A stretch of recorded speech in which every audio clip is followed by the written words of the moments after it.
Hi everyone, I'm Siyuk from Online Help Guide, and in this video I will show you how to disable story replies on Instagram.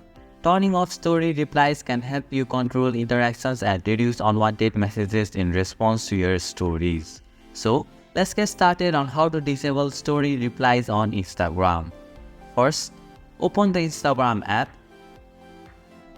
Tap on the profile icon from the bottom right corner of your screen. Now tap on the hamburger icon from the top right corner of your screen. From the menu, find the message and story replies option. Once you find it, tap on it.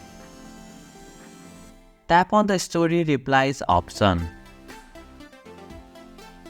Finally, tap on the Don't Allow Story Replies option to disable replies to your stories.